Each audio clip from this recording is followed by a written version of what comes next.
This week's episode of One of a Kind with RVD is presented by Get Blitzed. That's get-blitz.com.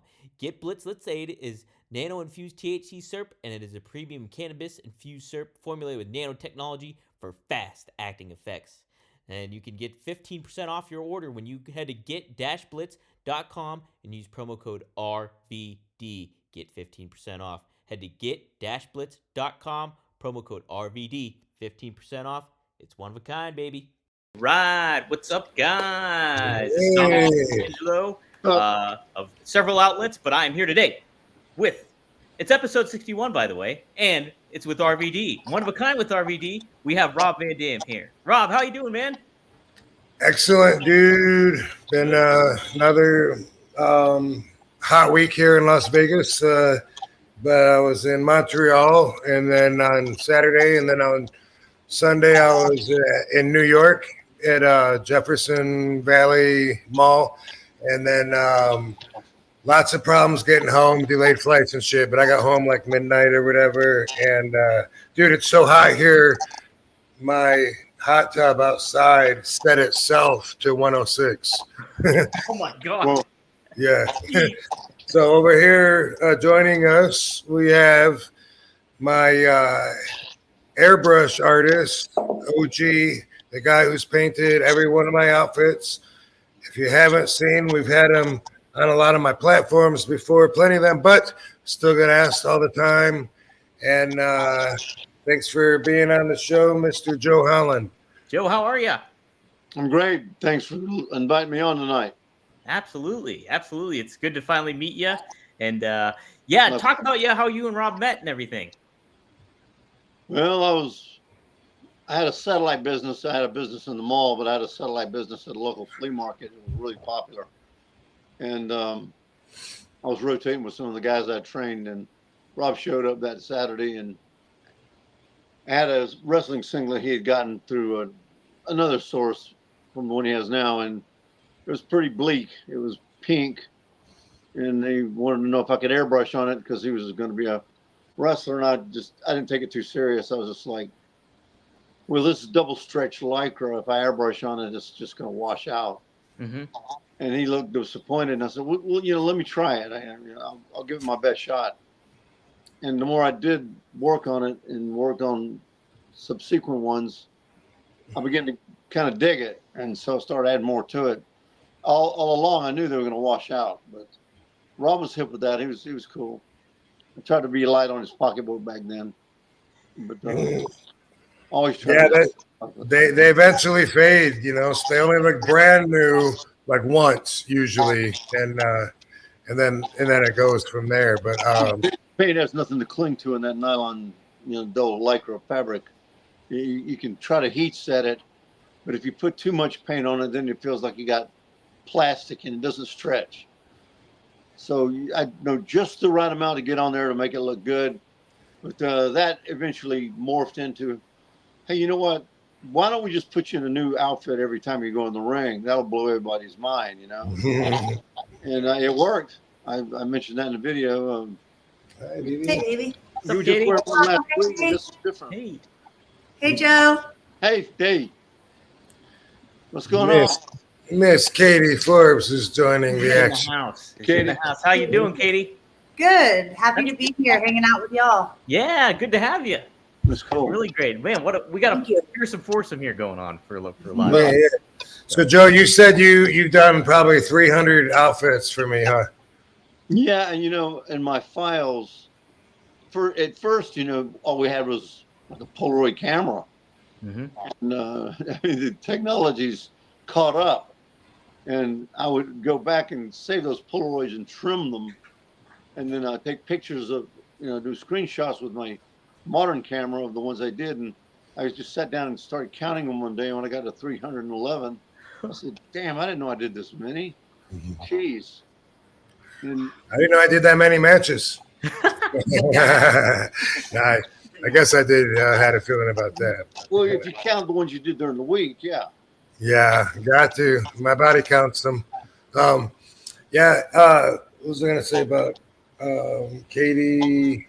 Damn, I just blanked. I just lost my. Roomba's coming out. Damn, what was I gonna? I forgot. I can't remember what I was gonna say. So Well, if I can scratch it, something now. The outfits, 300, airbrushing them. Yeah, I don't know. Must not have been important. That's my mom used to say. The favorite one, your favorite one was the metal one. the metal Yeah, one. And yeah. I patterned that after that Japanese artist, Soriyama. Soriyama. I always remember that name from when you said that. And my favorite was the one that I did with the bloody bones on it when you fought Dwayne Johnson. Oh, that was a great that made on action figures. That was on the action figures too. Sure is. Well, a lot of them are, and that's More. that's one thing that's been good for me and good for the action figure companies is that there's so many different looks where other wrestlers, they're not going to have 90 different action figures made of them because there's only so much you can do if you just wear red trunks, you know? Right. Right. Whoa. Oh, really bright. I gotta have the one with the RVD outfit on with this on it. And, oh yeah, there's that other one where he did Yellow Dragon on. Oh, then there's that one where he fought John Cena at One Night Stand. And I gotta have this. I gotta have that one. I gotta have this one. Before you know it, their RVD collection just exploded. Yeah, so many Can different. you not have that? Man, well, Rob, where did you kind of get the motivation to go get airbrush stuff? Like initially, when you were like, well, I need to do something with these singlets. Did you just immediately think of airbrush, or did somebody suggest it to you? The idea came from when Giant Baba wanted to change my look, and I was getting over really young, but the fans really liked me, so he wanted me to look professional because I was wrestling with the same outfit but no paint at all. So I just had like a black one and a red one, low budget. It's all I could afford at the time. Wearing boxing boots and putting black electrical tape on my wrist. Yeah. Just for the looks. I didn't actually need the wrist protection back then. Now I put a cast on, actually one whole roll on each arm now. Wow, really? Yeah. Wow. 2 rolls before a match. Yeah. But it's not just for looks anymore. But Baba, first I was also barefoot and had electrical tape on my ankles as well, which was so stupid looking back. But and then Baba wanted me to wear boots, and he talked me into wearing boots, and he said, try and get some different color outfits, and he said, maybe like bright colors or something. And I pictured at the time that maybe he was thinking of like the Rockers, because Marty Jannetty and Shawn Michaels, I remember at that time, were really over as high flying baby faces, Right. which kind of was in Japan. I was kind of, I guess, like the American version of a high flying baby face, young and the fan, and I went, I don't know. I thought about it and then decided that wearing that outfit and having a little paint on it would be cool. So I went to Joe's booth at the Colors Flea Market in Savannah, Georgia, and I just had this vision of my silhouette of me doing a flying, that one-legged side kick that I do. Yeah. Which I guess is now called the crane kick, which I never knew till somewhat recently, but I've never called it that. But anyway, boom, with a lightning bolt behind me. That's all it was. Yeah, that's all it was when he did it. Lightning bolt. Yeah, right So there on the leg, from the leg to the stomach or whatever, and that's all I had. And then and I loved it, so I got it in blue. I got it in red, and I got it in blue. And then after that, little by little, the detail got a little more extravagant, and it was a learning process for both of us because, like Joe said, he had to learn the right temperature, give the right amount so that it dries. Because sometimes it wouldn't be dry yet, and he would send it, and it would get fucked up, or not a lot, but just little mistakes along the way. But always been there hasn't been a time where I started going somewhere else instead for a while and went back. So it's been 30 some year run for both of us. Long time. That's Yeah. great. But the paint wouldn't cure right. You had to heat cure it, and believe it or not, I'm one of these people that leaves things to the last minute. Creative people are usually, procrastination is great. I mean, a lot of times I would just finish Rob's outfit and I'd have to haul ass out the door to the post office. And I would call Rob and I'd say, you might want to heat set this on your iron. Take an iron and put it directly on the paint. And I said, it's not going to matter because another week I'm going to paint another outfit. So. Yeah. Katie, do you have a favorite RVD singlet, like one that he's worn before that stands out to you? Yeah, my favorite one it's white, blue, and pink. And he he had one similar to that back in the day, but he also wore those colors for one of his AEW matches. Yeah. With my hair pink and blue to matches. So I love that because I like to match my swag to his, vice versa. Right. Well, I use that for one of our backgrounds here. Is that one, that white pink? Yeah, that's the exact one. Yeah. That's the one I use. Yeah. So. Love Katie, that. Katie, I was actually, this. You already know this, but the fans don't know. But I spent a whole day painting an outfit for Katie. And, Did you? Using my heat gun to dry the paint, and I accidentally turned for just 1 second. The tip of that heat gun hit her outfit and burned a hole in it. Oh shit! Yeah, we were just talking about that yesterday. I spent the whole day doing that. And, there's another rookie out there that asked me to paint an outfit for him a while back, and I was like, well, I don't think Rob will give a care. He's told me before, some rookie, if I can help him out. I was just trying to help the guy out, and I painted him an outfit. Took all day. Put it in the post office. Post office lost it. Oh no! And they're like, we're sorry about that. There's nothing we can do.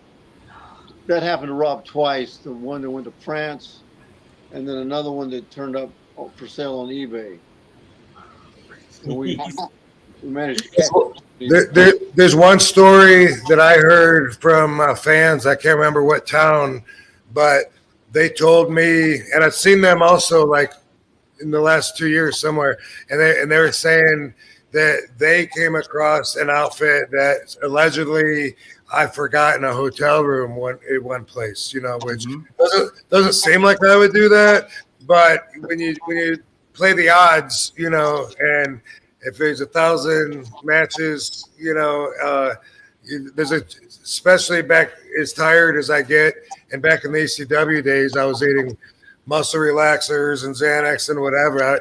Some of the times, one time I had to get pushed all the way to the gate in a wheelchair. So there's a pretty good chance on one of those days I might have forgot to pack something. Yeah, maybe. Yeah, and the learning curve also includes me sending you your outfits with the address. It said to RVD. And I was like, ouch. I was just asking for it to get stolen. Oh, man. Yeah. I was just Rob S. on the package. That's a good idea. Yeah, definitely a good idea there. This episode is sponsored by Blue Chew. Let's talk about sex, guys. Remember the days when you were always ready to go? Now you can increase your performance and get the extra confidence in bed. Listen up, BlueChew.com. Blue Chew is a unique online service that delivers the same active ingredients as Viagra, Cialis, and Levitra, but in chewable tablets and at a fraction of the cost. You can take them anytime, day or night, so you can plan ahead or be ready whenever an opportunity arises. The process is simple. Sign up at BlueChew.com, consult with one of their licensed medical providers, and once you're approved, you receive prescription within days. The best part, it's all done online, so no visits to the doctor's office, no awkward conversations, and no waiting in the line at the pharmacy. Blue Chew tablets are made in the USA and prepared and shipped direct to your door in a discreet package. They always say first impressions are important. What about lasting impressions? Blue Chew wants to help you have better sex. Discover your options at BlueChew.com. Chew it and do it. And we've got a special deal for our listeners. Try Blue Chew free when you use our promo code RVD at checkout. Just pay $5 shipping. That's BlueChew.com, promo code RVD to receive your first month free. Visit Blue Chew for more details and important safety information. And we, RVD and I, thank Blue Chew for sponsoring the podcast. Yeah. He's like, Joe, don't put my address on there where anybody can see it. And when he's opening them up, he didn't let anybody see. It's because I've been to his house, and I know. Didn't you tell me you used to keep one of those mail bins in your garage where you throw mail in the mail bin and sort it out? I don't know about sorting it out, but I kind of, have a box where things go, and eventually it goes to my eBay. I don't recommend anybody, if you get a hold of my address, to send me anything to sign, because I'm not going to confirm that you've breached into my personal space, and it's just my policy. And I know the people might send some important stuff to them,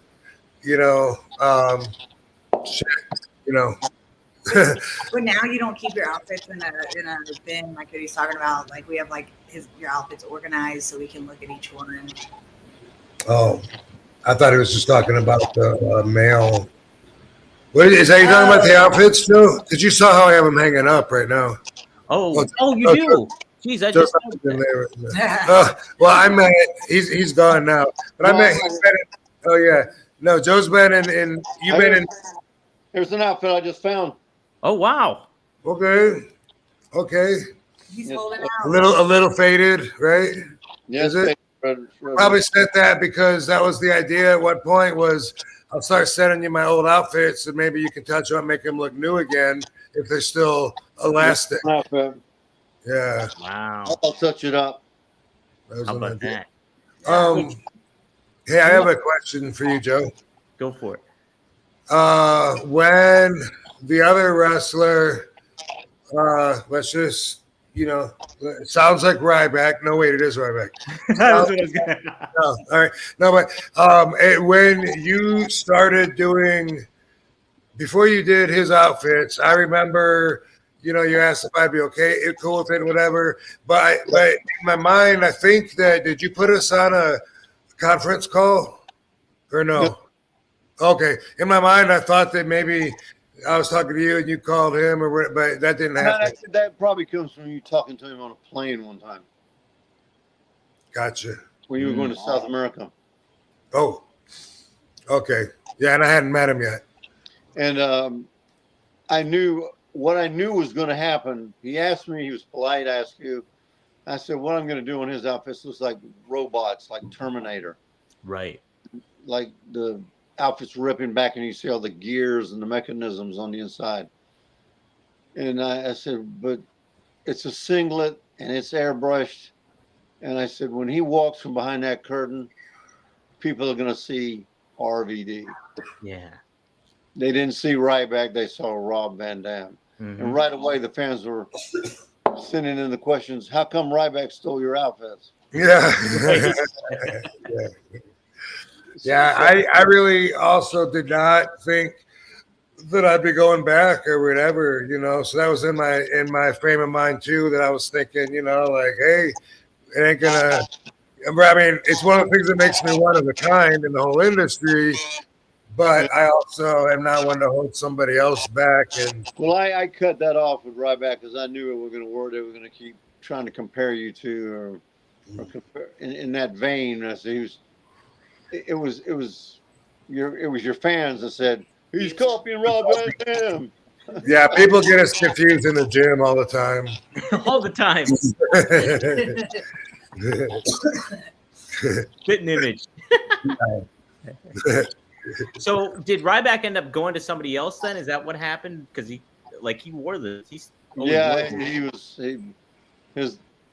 I'll say it outright, as a professional, whoever he went to looked like they were painting it with their feet.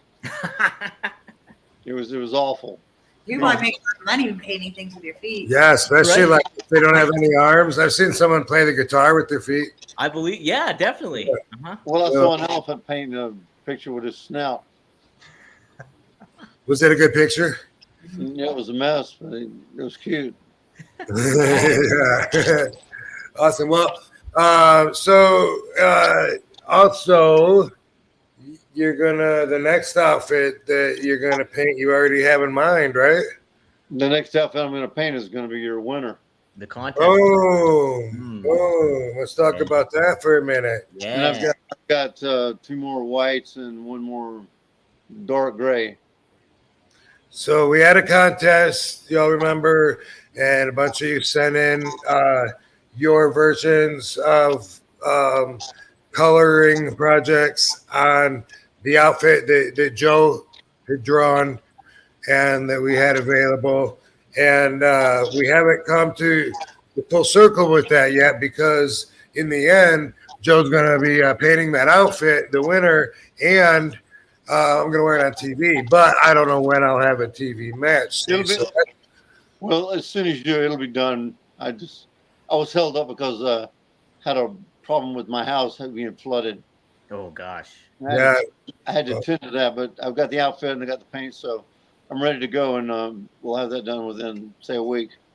well, I haven't been on TV since then anyway. And It'll be there for you. I'm echoing. Why am I echoing? I don't know. Listen, man, your fan, kudos to your fans. Holy, now I'm an art teacher. I hold a Master of Fine Arts degree from Mercer University in Macon, Georgia, Oh. and a master's degree in art education. No shit. So to look at the all the different coloring examples, extremely creative. Rob, you got some very talented fans. It was very tough for me to come up with one. There was. Yeah, you know, they really seemed to enjoy the whole idea. Thought it was fun. A lot of the feedback that I got looked at it like, look good on me. Like RVD is always trying to keep the fans involved and engaged with them. And that's motivated me in a whole new big way. I'm going to be talking about here real soon about something really big that me and Katie are coming out with that is going to engage the fans in a way that has never been done before. So it was that for real though. But maybe that's enough right now. But more info coming very soon. And also, Joe, you said maybe some of the other outfits were like the runners up were maybe you might want to even consider them winners too, huh? Yeah, so and his mind was very close. There's a young man who does sports painting. His work reminds you a lot of Leroy Neiman. Do you know who that is? Yeah. Spock from no, I know. I just it's not. Just Leonard Nimoy. If you've watched Rocky movies, those splash of yellow, blue, and black where Apollo and Rocky were hitting each other and sort of abstract paintings. That's a famous painter named Leroy Neiman. Yeah. A young man in New York named Greg Torres paints like that, and he bought a Jaguar outfit and sent it to me, and he had painted it up to look like a frog. Whoa. And I'll send that to you because it looks like a frog for your frog splash. Whoa, no way. Cute. That's awesome. Yeah. You were asked something talking about bins earlier, and I didn't know if you meant male. That's what I thought you meant. But you've seen how I have all my outfits hung up here in this house because you've been there. Yeah, And- I'm surprised you saved them all. Right, and you were also surprised at these gems right here, which nobody gets to see. But Look at those. look at hey, Hey. oh, help me point it out, baby. There we go. Katie's got it. Yeah, a couple of pieces that haven't worn. Found the opportunity to wear too often. One is a vest. It's a vest, and then and there's a picture of me wearing that with my hair down. That from acting composite, yeah, and from that being online, until for the most part, that fans seem to think that's the only time they've ever seen me with my hair down. Like a lot of people say that anyway. From that picture with that, and then this thing, haven't had a chance to wear, but it has a like a Colosseum, like a Parthenon. Yeah, Greek temple, the Parthenon. That's right. Yeah. Whoa. Yeah. And then everybody recognizes the The money in the bank. briefcase. Heck yeah, look at that. Yeah. Dude, that briefcase was a nightmare. Was it really? Yeah, because that smooth, forged aluminum that it's made out of. Mm-hmm. Halliburton briefcases are very tough and very, very polished. And there was no tooth for the paint to stick to. So I had to literally sand it with a Brillo pad, then put the paint on it, then put clear urethane, automotive urethane on it, and then take it to the airport while it was still sticky. Wow. Yeah. And they sent it out at a place called Butler Aviation, which is a private aviation company. Oversaw the handling of it, but man, that was like one of those just in time. Yeah. There's been a lot of times when Rob would get his outfit just in time. There's always a hair raiser. Time. Yeah. Pretty much every To the time. It hotel. was fun. It was fun. He likes to overnight it to the hotel, Yeah. even if I got a couple of weeks off beforehand. So that's And it'll get to the hotel like 30 minutes before call time. You go That's so crazy. yeah. I'd be so stressed out. I'd be so stressed out with it. That was the carrying that briefcase around was like really difficult because it would chip, Mhm. and it would just bump anything on the airplane, and then a piece of paint would chip off of it, and I can't just glue it back on. So then all I can do is send it back to Joe, and that was a pain in the ass. And plus, can you hear me echoing? I can hear you echoing. Joe, I think that might. Do you have headphones or anything? It might be the reception on your end. I think is might what it be. If you have headphones to plug in, yeah, it might be on your end. We're getting the echo a little bit. I don't have headphones on. You don't have headphones? No. Can you turn down the volume of your computer just a touch? Maybe that might help. Hockeys! I don't have a computer. I'll just turn down the volume on my phone a bit. Okay, yeah, try that out. That might help. Hey, all right, cool. Echo. Yeah, I think that sounds better. Yeah. Anyway, you might think, why didn't you just bubble wrap it, stick it in another suitcase? It's not that easy to travel, especially anytime. Traveling's a pain in the ass, but when you're moving 5-6 days a week from place to place, you don't want to take the time to check in. You don't even have room to check in extra bags. At least I found I didn't. I never check a bag in unless I have to. But if I'm on the road for 5-6 days, no problem. I'll squeeze it into my carry-on and backpack or whatever. I'll push it. I'll push the limits. But extra briefcase, there was nowhere to put it. So what I ended up doing was making that my personal bag that I would have above my roller bag. So that was like my backpack. And I would use that and I would stuff it with my underwear and my socks and shit like that. And I would have that in the briefcase and I would put it overhead in the compartment. But again, it would get chipped up there. Yeah. Yeah. Boy, imagine cashing that in. You just the ref opens it up and there's just all your underwear Oh, falls out. right. Yeah. All my laundry comes out. All your laundry comes out. Again, Katie, do you have a strategy when packing for traveling? I never check my bag. Like I'm like that with Rob because it's one of the number one rules in wrestling is don't check it because then you could get to your show and then not have your gear and shoes. So I don't ever risk it. And my clothes are all really small, so it's easy to pack a bunch in a little bag. Yeah, that makes a lot The of sense. shoes that take up room. She'll wait for 2 weeks and not check it back. Yeah. That's Then awesome. if I just go somewhere for a long time, like if we're there for weeks, like Do laundry. yeah, I'll just do laundry. Oh, that's a good idea too. Yeah. Yeah. It's a very good idea. Yeah. Sometimes. And it's easier at home to I don't have to unpack as much stuff. Yeah, that makes a lot of sense too. Hey, what is the winner's name of our contest, dude? You got it right there. We have it. It's Tyler Gray is his name. Okay, just And here's worth mentioning. Congratulations again. Yay! Oh, that's awesome. Look how great that is. Yeah, Yes. I'm gonna get your address and there were a lot of great ones. Yay, Tyler! I'm gonna send a few There it things. is. Man, it's so cool looking. What a good color scheme. It's really old school kind of looking fun. Yeah, the yin yang really pops on that one. That really. Oh, There was another Yay. one too. We had a runner up. This was a runner-up. Love that.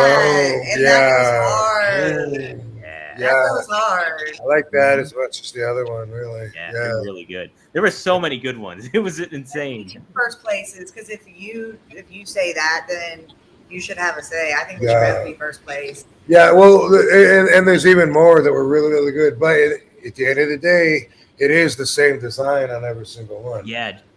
I mean, colors make it different, but I'm just saying, it is the same pattern. So I'd be wearing the same pattern.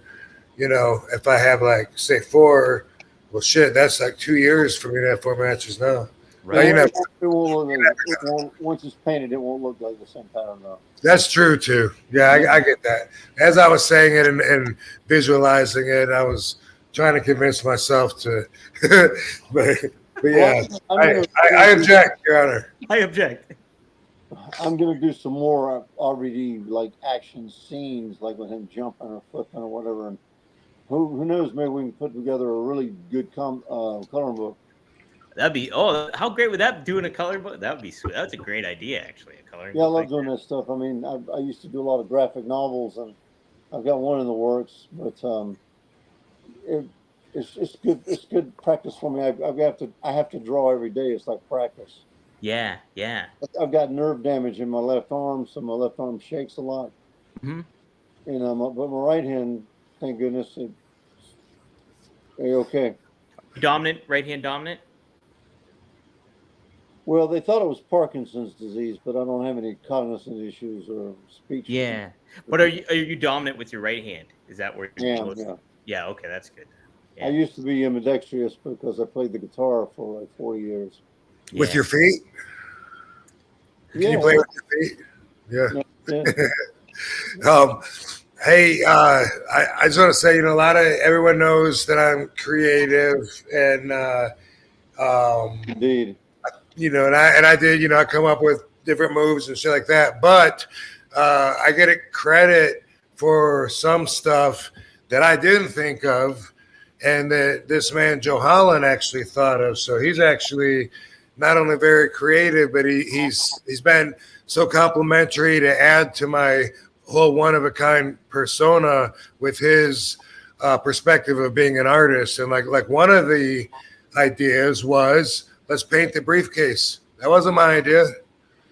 Man. But I had a black Halliburton briefcase, and I was so confused. I tried to give it back after the match. They're like, no, you keep that. I was like, what? I can't. But carrying check-in, they're like, no, because I wasn't watching the year before when Edge won it. Yeah. So I didn't understand.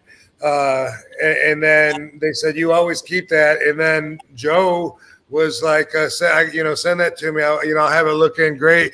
And even went through my mind, like, what if they're not cool with that? I mean, that's kind of a ballsy move, but he was like, fuck it. And we did it. But that's one of the things that, I got to give Joe credit for that. Also, a lot of my outfits, once in a while, and I always answer this. This is a popular question at the gimmick table when I'm doing the conventions.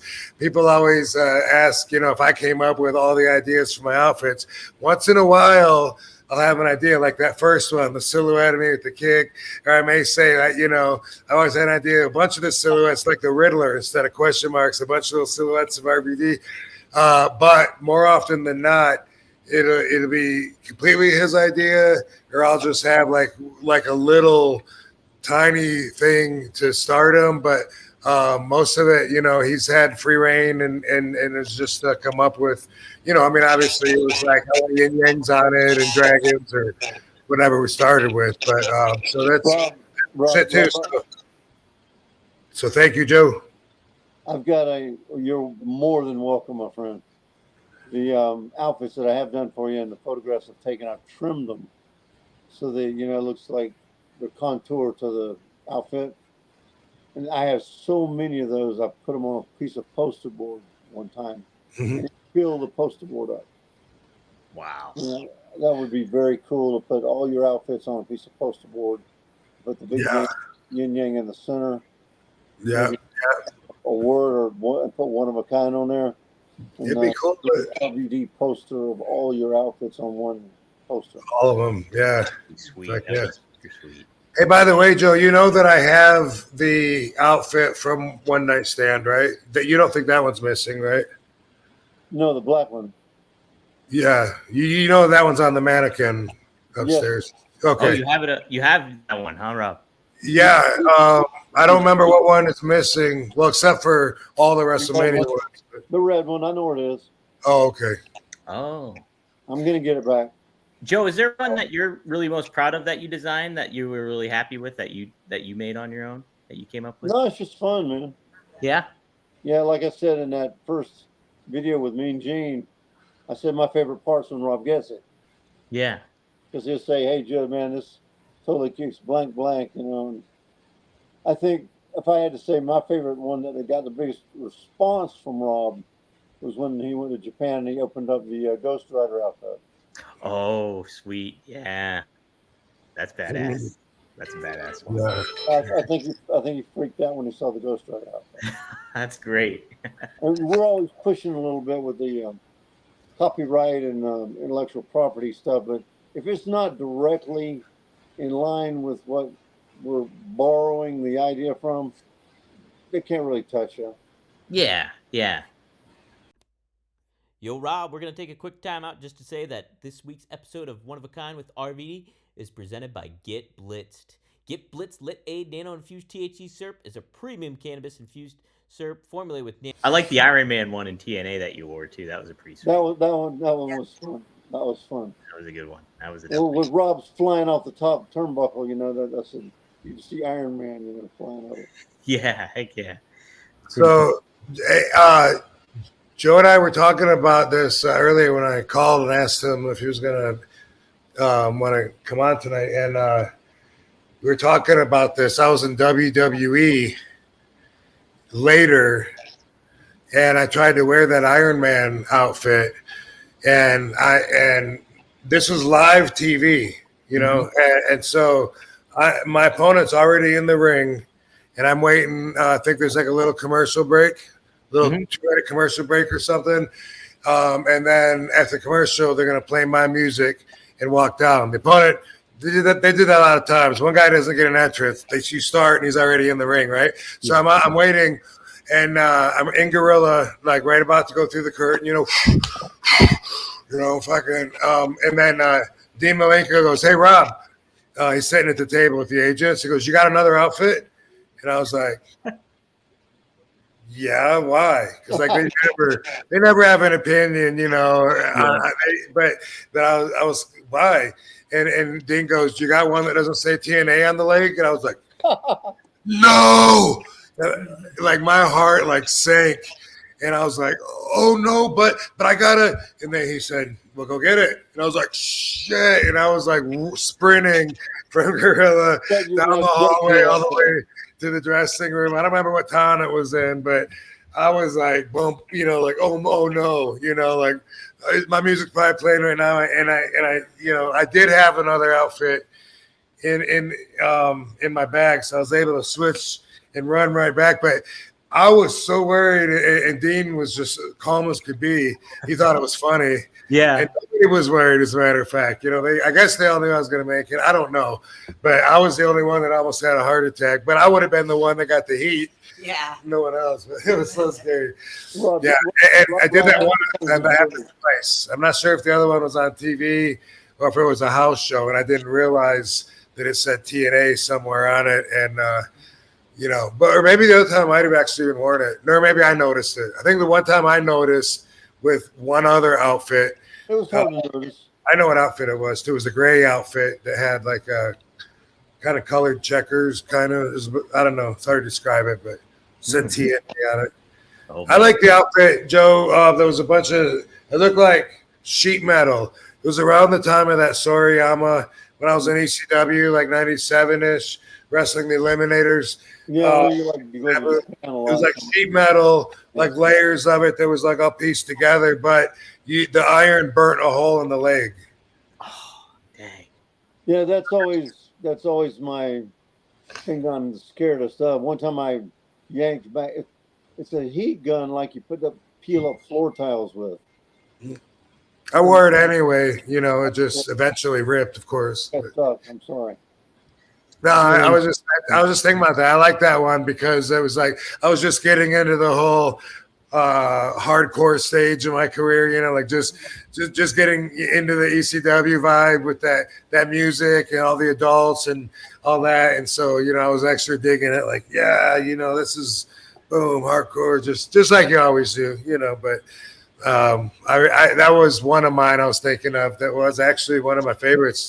There's a couple pictures out there of me wearing it, but man, yeah, there's been so many. And the fans, I bet 90% of them are gonna say their favorite is the tiger stripe.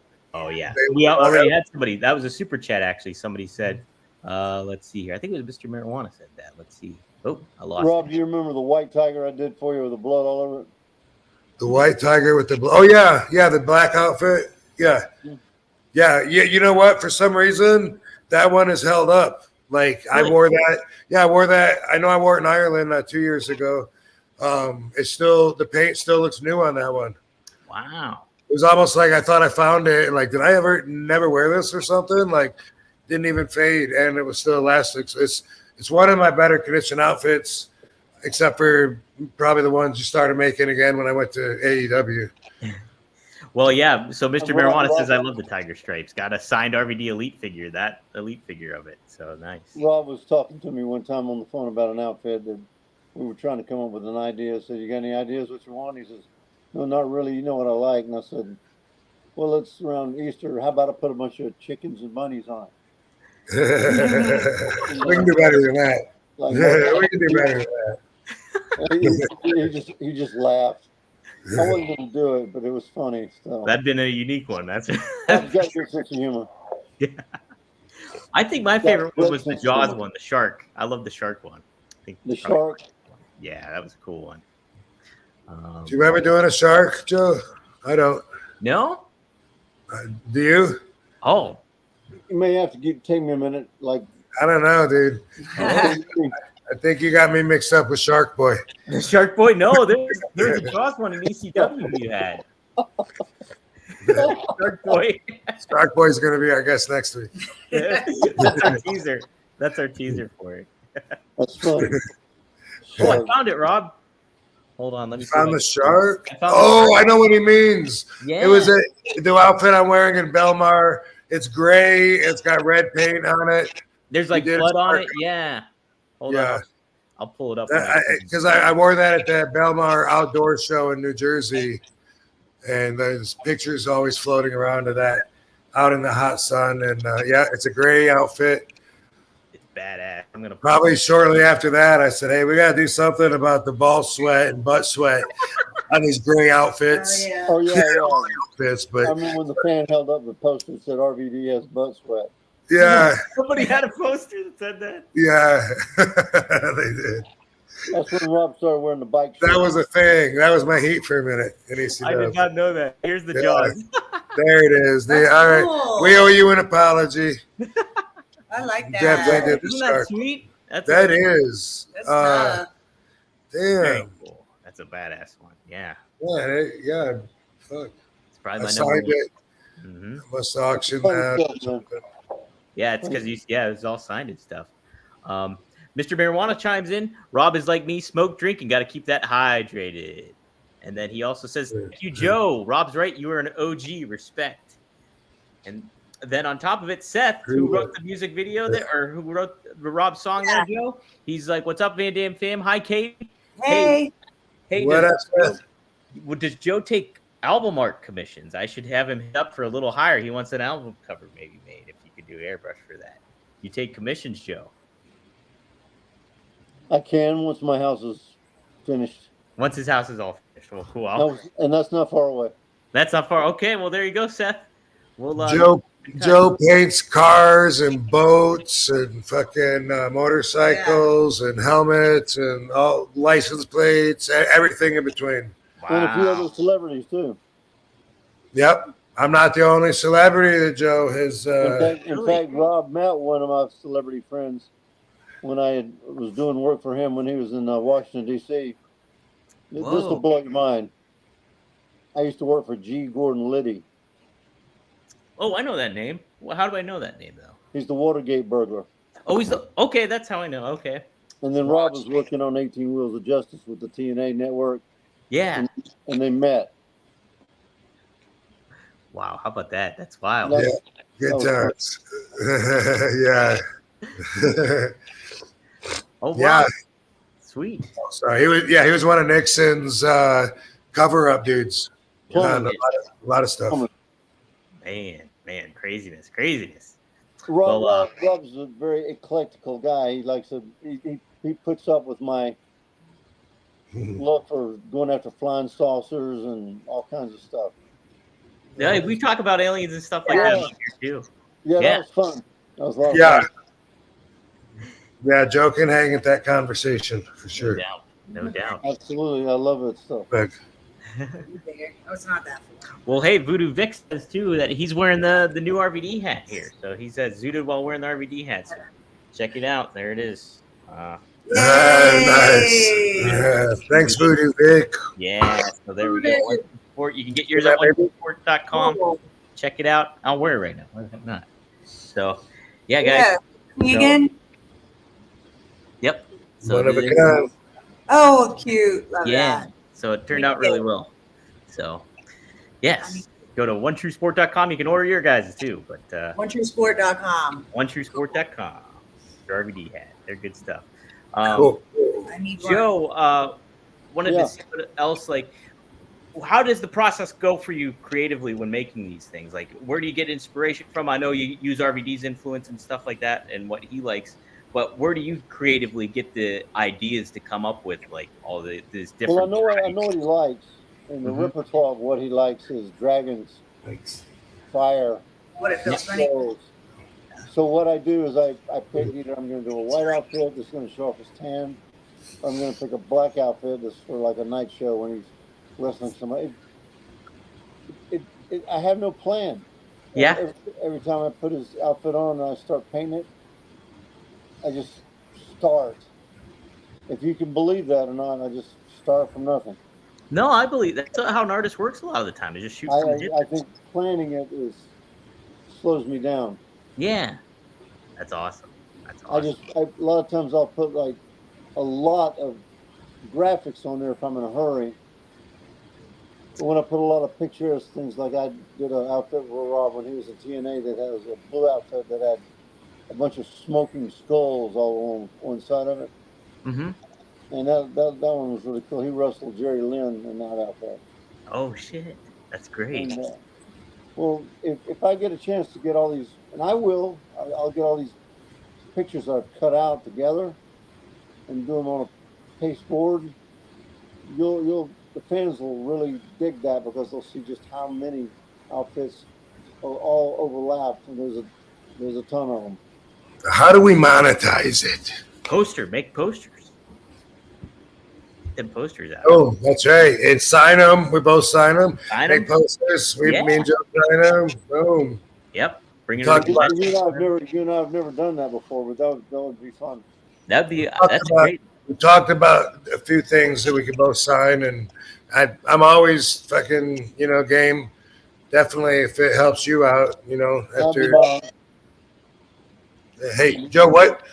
How do you feel like seeing your work, like being such a big part of our culture? The world that we live in, the wrestling world, and seeing it like in video games and action figures, and just seeing it.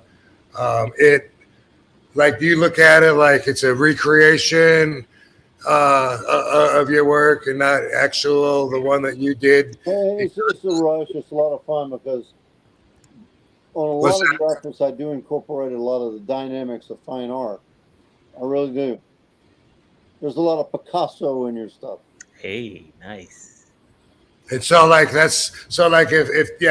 there's like something that's a tribute to that, it's in your eyes, it's nowhere near a replica. There's a little bit of Salvador Dali, a little bit of Picasso. Yeah, that makes sense. Yeah. Cubism, pointillism, Forbesism. These are all art terms. Yeah, I see some Van Gogh and some stuff too, I think. But man, I love the whole, 25 years ago, the whole notion of the graphic novel. Yeah. I love that stuff. Big fan of graphic novels, and Rob's outfits are like superhero costumes. It's like as important as Superman's outfit is to him. Superman's only got one outfit. That's it. But yeah, Rob's got a whole variety of them. Yeah, well, they do change the superheroes' outfits, but nominally. Rob's changed, like, what the hell's he going to wear next, you know? He just wore some black outfit with flames, and now he came out looking like a neon graffiti painted wall. It's a lot of fun. I bet it's a blast. I bet it's a real blast. It is. Mm-hmm. I mean, it is. I put a lot of my own personal time into it because it's fun. Yeah, for sure. I mean, that's a good point. Like Spidey waited 252 issues till he came out and traded in the red and blue for the black outfit, right? Yeah. Yeah.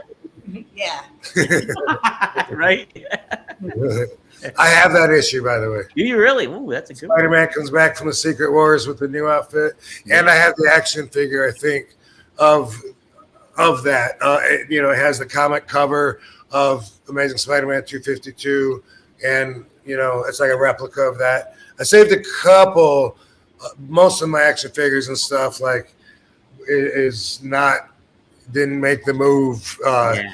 But a couple of them did that. I that one did, and I also have Spider-Man the wrestler from the movie with Tobey Maguire. Awesome.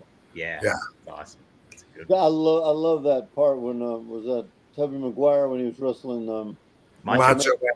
Yeah, and Macho Man never looked better either. He was so. I get you for 3 minutes of playtime.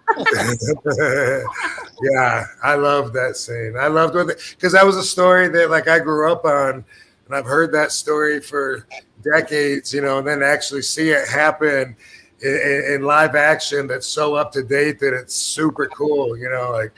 It's pretty awesome. It is super cool. And didn't his dad wrestle as the Spider too? Wasn't his Angelo Poffo? I think he wrestled as the Spider or something like that? Oh, I didn't know that. Yeah, I think he did, which is pretty full circle kind of neat thing.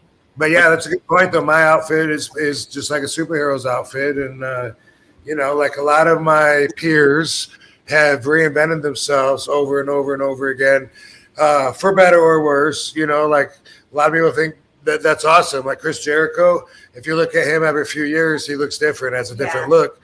But he's an entertainer, and that's like actors do that all the time. They put on weight, they lose weight, they grow their hair, they cut their hair. So, I get it. But for me, I've just always been genuine and just been really me and haven't really ventured too far off of that nucleus of energy. So, like some people may have seen enough of RVD because they're like, damn, look at him, and he looks the same, and I grew up and watching him, and now I'm old, and damn it, look at him, he looks the same, and I get it, whatever, but I ain't going nowhere. No. Hey Rob, last year when you and Katie were going to sit in those seats at WrestleMania, it was like rows of those metal chairs, and y'all were standing there, and all of a sudden you put your arms up. That entire arena went, R.B. or Rob, man, damn, you still got it. Oh, hell yeah. I make my Hall of Fame pop every year. Well, I'm going to be bold here and go out on a limb and say, what about WrestleMania 25? Hey, they got my phone number, bro. Yeah, right? He's undefeated too, Joe. I'm going to say 2 really killer designs for you for that one. Heck yeah. That's going to be right here in Las Vegas. So Las Vegas. for sure, you can count on me being at least at WrestleCon and involved in some of that. Killers of hell. Yeah. They're already trying to book it. Yeah. Hey, by the way, what do you think of the announcement that Cena's retiring? He's on his retirement tour in 2025. One of those final matches will be WrestleMania, but he's going through December apparently of next year. He says he's done. I hope they bring me in for a rematch with Cena. That'd be super cool. How awesome would that be, huh? Yeah. I don't know if they know, but I know I could still do that same match. Heck Absolutely. yeah. Heck yeah. How was Absolutely. it like working with John and everything like that back then, and what he was able to contribute to that match that's so infamous, or notorious? Yeah. Well, I mean, John is super strong. If you don't know, just look at any photos of him in the gym. He puts thousands of pounds on when he's on the bar when he's working out, and um, he's been the top guy for a long time. At this when I worked with him, he was in that position, and it was obvious why he was in that position. He was like really, really good at feeling the crowd. Interacting with the crowd, like he would know, boom, boo, hit me back, boom, yay, boo, yay. I'm not saying he pulled that out of his ass, but he might have, and that's what it was like working with him, is he would be able to make decisions on the spot and know, no, a little bit more, let's keep it going or whatever. So he was able to pull the strings with the crowd, and he knew going out there that he was going to be up against a crowd that hated him, and a really vocal, physical, most opinionated crowd ever. But he was ready for it, and he handled it great. And I enjoyed working with him. And also, he was very, very snug. Oh, was he? Oh, man, the first time when we were leading up to that, first time he put that cross face on me, like I almost tapped. It was like something, I don't remember if it was a run-in, I guess it was a match. I don't know. It wasn't that match, though. It was before that, I think, leading up to it. Like, maybe before we even did the ECW thing. I can't remember. But anyway, they used to do, like he does a drop toe hold or whatever, or he's got your legs hooked with his, and then he would put the STF. He'd do the STF. Yep. That thing. Oh my God, dude. Like I thought he was trying to kill me the first time he put that on me. It was like I was like reaching for the bottom rope, like God, my neck's gonna snap or I'm gonna grab this. And I talked to Sabu, and I think he said the same thing. Damn. Yeah. How about that? I never would have guessed that. Yeah, I love it when somebody sets the speed like that, though. Right? Yeah. It's got to be good, refreshing to have that happen. Katie, what did you think of John Cena and Barbie? Did you expect him to see it? Was that a surprise for you guys when you saw him in there? I think we had seen a spoiler. Okay. So I just saw like, oh, John Cena's gonna be in it. I was like, is that your friend? In what? The Barbie movie. Barbie movie? When he was in the Barbie Oh, yeah. But then when we saw it, then I popped. I was like, oh, cool. We know him. That's great. Yeah. Look at her eyes. Wow. Lovey's sleeping with her eye open. Oh, is she? Oh, she's zoned out. Hey, Joe, what did you grow up a wrestling fan at all, or was this just a circumstantial that Rob approached you? And stuff? No, really. I was around it, people watching it, and I'd hear the stuff about all the fakery, and I said, no, I think these guys have a plan, and it's not fake. It's in the sense that the naysayers would think it was fake. I would say, no, these guys got a plan. If they were literally 100% punching each other every night, they'd all be in the emergency room for 2 weeks. Yeah. So I started learning about the word, selling a move and the receipt, and it all made sense. Yeah. Nobody knows how it's going to turn out when they go into the ring, and sometimes things fly off the handles. So I've encouraged a lot of my friends, give it a second shot. You'll enjoy it. Just embrace it, because it's just a lot of fun, and these athletes are putting themselves through a hell of a lot of work. 100%. I played football from the time I was a kid through college, and that's a hell of a lot of work too. And I've got the aches and the pains to prove it. Yeah. That's why I did watch it back when it was Sergeant Slaughter and Mr. Wrestling 1 and 2, and Andre the Giant and Roddy Piper. Always liked Roddy Piper. I wish I could have met him. Yeah. Would that have been Deep South wrestling? Do you know? Probably so, yeah. Deep South. But there was- I'm not sure. I just, I'm fascinated by the territory days and somehow the way the Deep South, I think, became UWF Your trainer was the Sheik, right? Yeah. original. Yeah, OG. Did you ever see him wrestle? Yes, I did. Wow. That's Awesome. pretty sweet too. We had a big army tent here in town. It was like a big gigantic tent.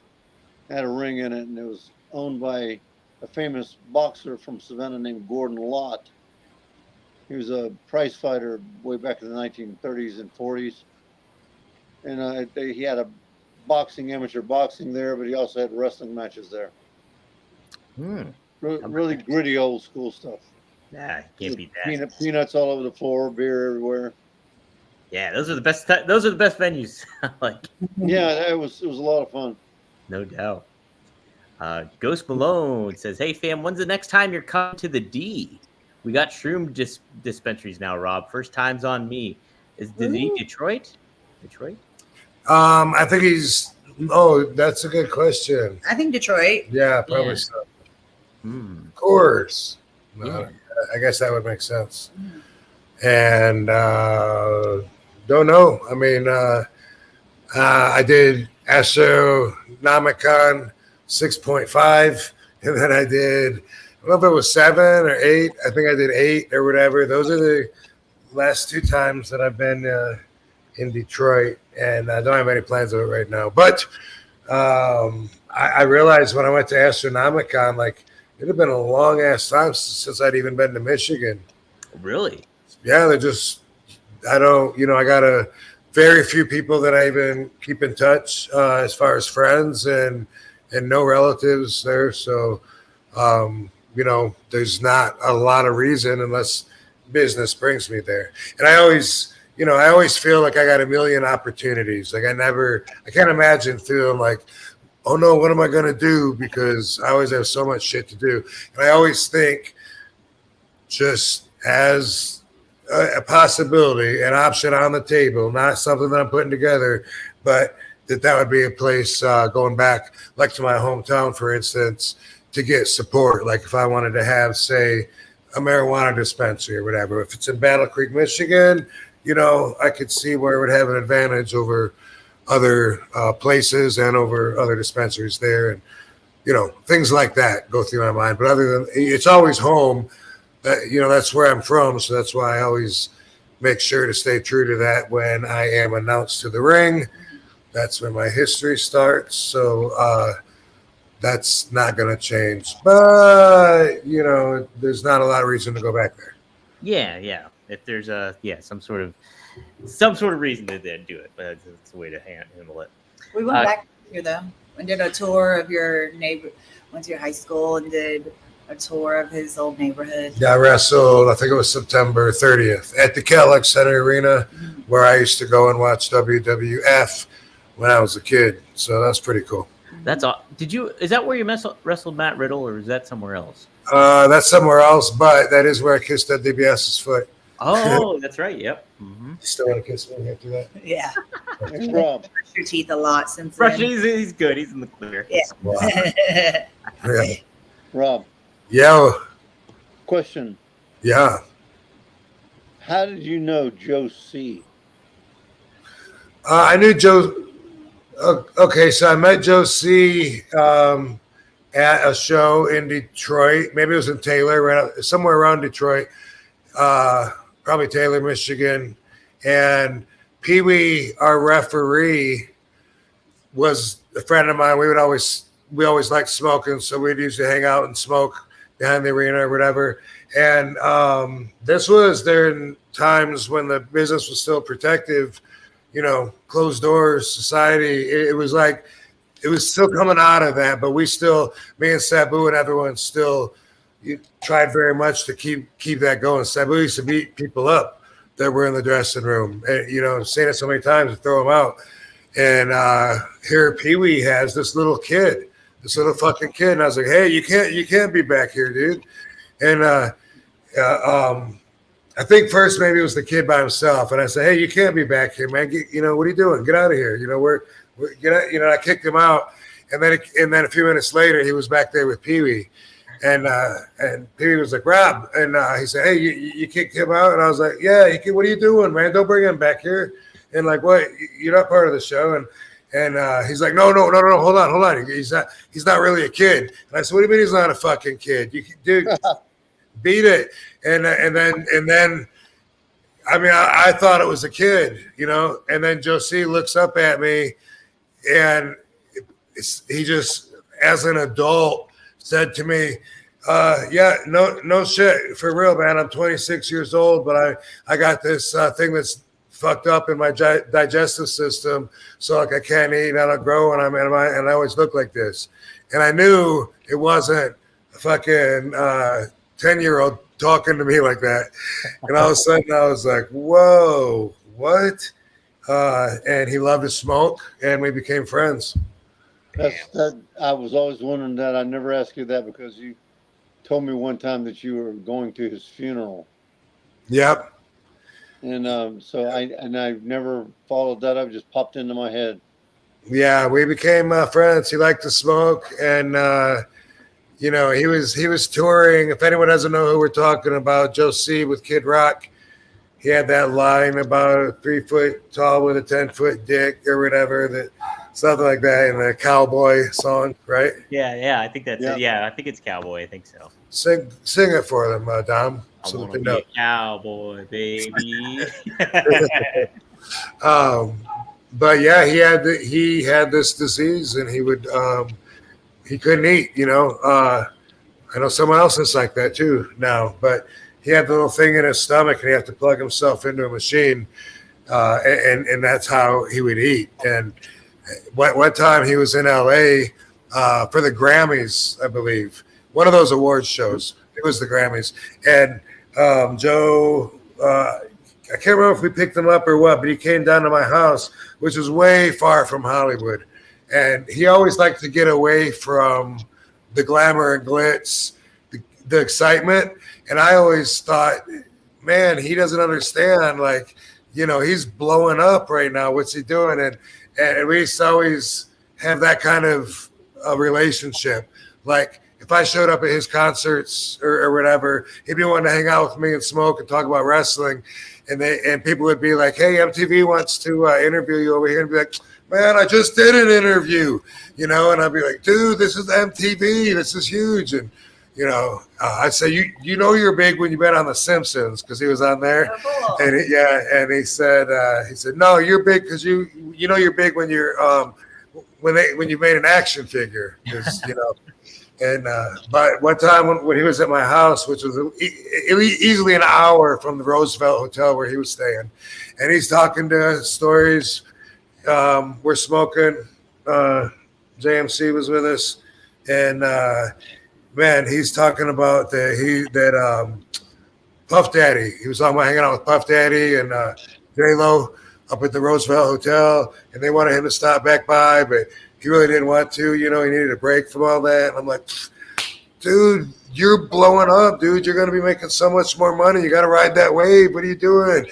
And he'd be like, man, what's it like, wrestling with Kane?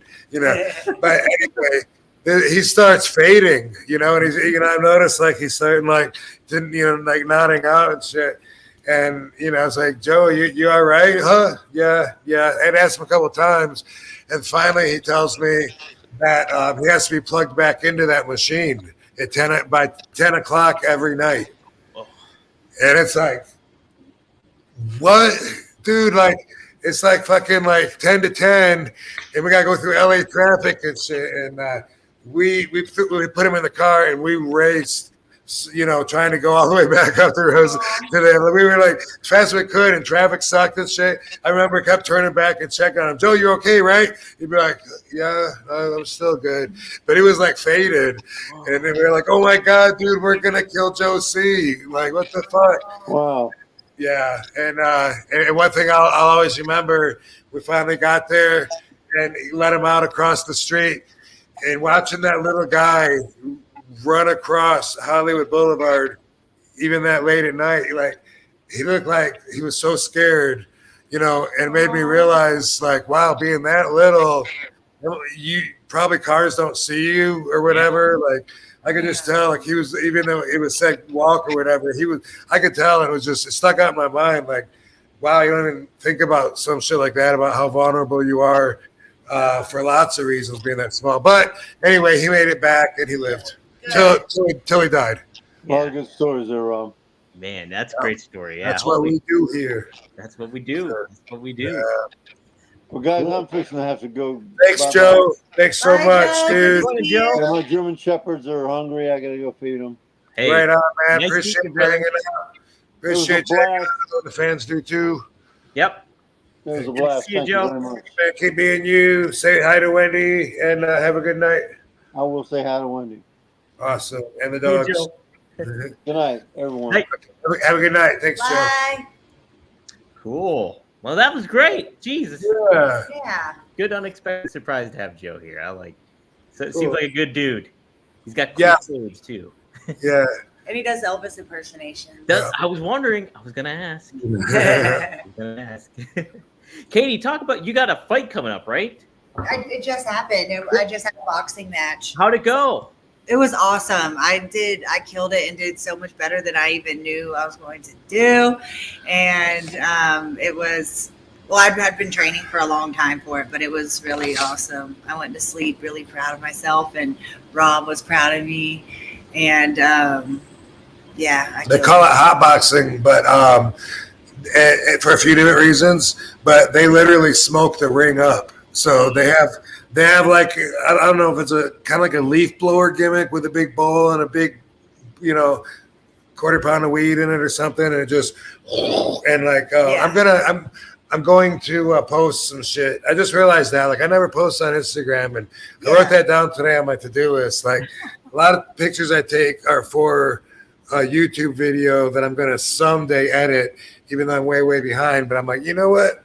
I'm gonna post that shit on Instagram in between, like me and Lou Ferrigno. Because yeah, it was us talking about my fight. Anyway, Yeah, so then they So much hotboxed us smoke, on the so way much smoke. to the ring. you There cut my was head like, off. it was like a tunnel that they hotboxed us first, and then they hotboxed the ring.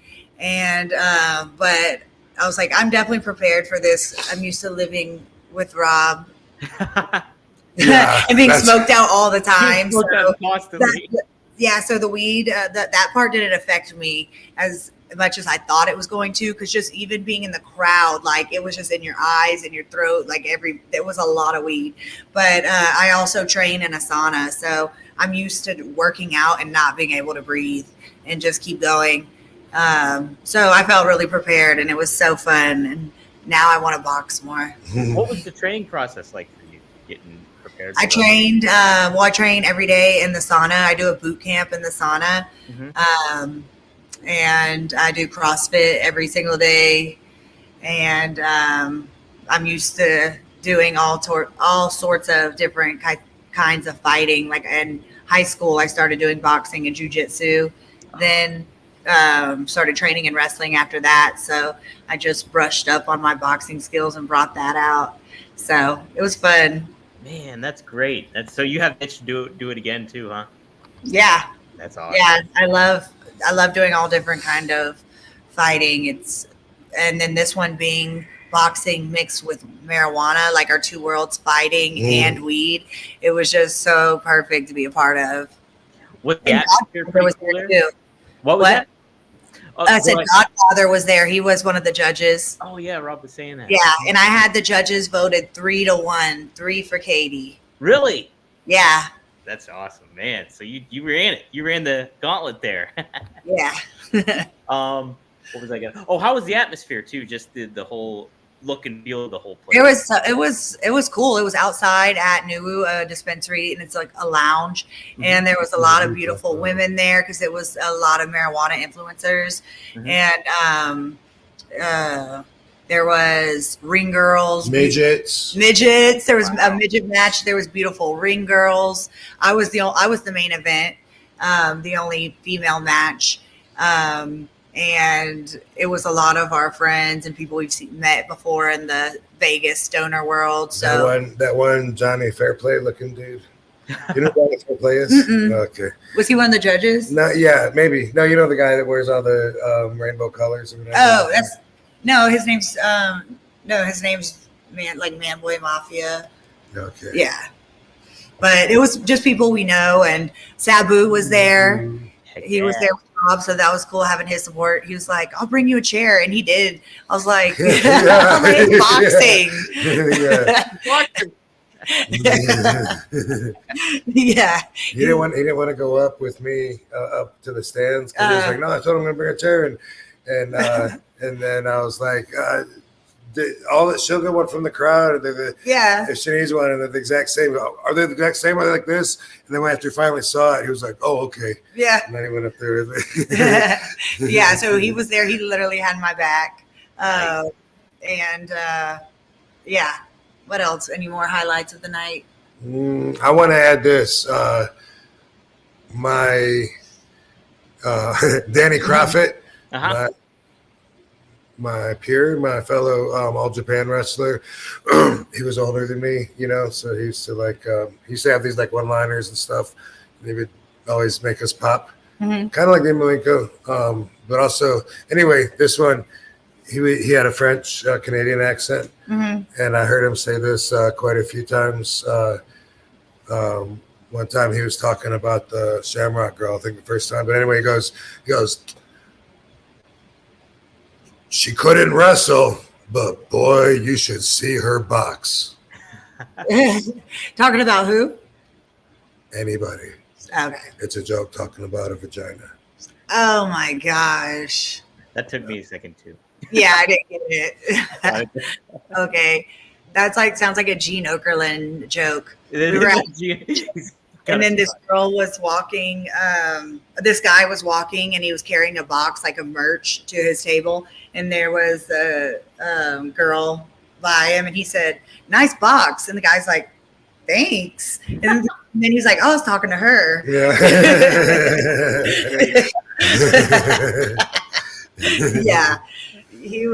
Gene was a funny man. Oh, that's great stuff. And both Danny Croffett and then later in life, also Pat Patterson, I heard both of them say the same joke. Although the gender was different in each joke. So I'll go with the way Danny said it. Yeah, he used to say, "Oh, I couldn't sleep at all last night. This girl's just banging on my door. Every time I try to fall asleep, she's banging, won't stop. Finally, I got up and I let her out." No, let her out the closet. Oh, well, I guess it doesn't matter. Yeah, let her out. Okay. Yeah. But when Pat Patterson said that, the gender was different. That was the only difference. Yeah. Finally, I let him out. And they both had that Canadian French accent too. Wow. They must have grown up on that same joke. They must have. Yeah, they must have heard it at the same place. Jeez. What else did I want to ask you guys too? There's something else too. Oh, I can tell our love story. What? I could tell our love story. Tell the love story. Okay. Yes. You want me to? Sure. Okay. Let me get a doobie. Cool. Okay, so my favorite thing to watch when I first started studying wrestling was ECW. So watching the ECW DVD, I was like, "Who is that?" When I saw Rob, he just stood out and I could feel his good energy, of course, through the television. And I even had a talk with my sister and she said, "Who's your celebrity crush?" And I said, Rob Van Dam. I said he was my celebrity crush. Then, like 2 weeks later, at the WrestleCon 2016 in Dallas, I was there signing, doing autographs at the Wildcat booth. And then I saw Rob come in. So I went over, and then when we hugged, we just didn't even want to let go. Yeah. We just had the best chemistry. Yeah. And we just felt the magic right away. And then I wrote my number down and then put it in his bag. So that way he would be able to contact me because I knew he felt it too. Then the next day I went back to his table and I just loved his energy. And I happened to be visiting my best friend since middle school. I happened to be visiting her in California right after the convention. And I checked in on Instagram, and Rob was like, wow, you're right at the bottom of my hill, which in LA, California, it's really crazy to be close to someone because everything's so spread out. It takes like an hour to go anywhere. So it was like an interesting coincidence. I was like, okay, come get me for breakfast tomorrow. And then on our first date, since he's kind of like introverted, I was thinking maybe he's not that into me. And I was also at a very low point. Yeah, and he was at a low point and not looking for love. So I was like, I just got back from India. Like, I was so excited about my wrestling career. At this point, he's burnt out from traveling and wrestling. So he's like, oh, cool. So I was thinking, oh, he doesn't really care. But then I saw on his phone, the background was me. So then I knew that I was like, he was the least attracted to me. So I was like, yeah, I got a chance. And then, after I saw that I was the background on your phone, then I gave you a kiss. I was like, oh. How about that? That was on accident. Oh. And then we literally were, after our breakfast, was walking on the beach holding hands and hitting each other's vape pens. And then went and did a podcast together, went and ate Mexican food, hung out on Hollywood. It was like the longest date and the best date, and I was in love. And so I went to visit my best friend and ended up like spending the whole trip with Rob. So she like got robbed, get it? Hey. But yeah, and that was 8 years ago now.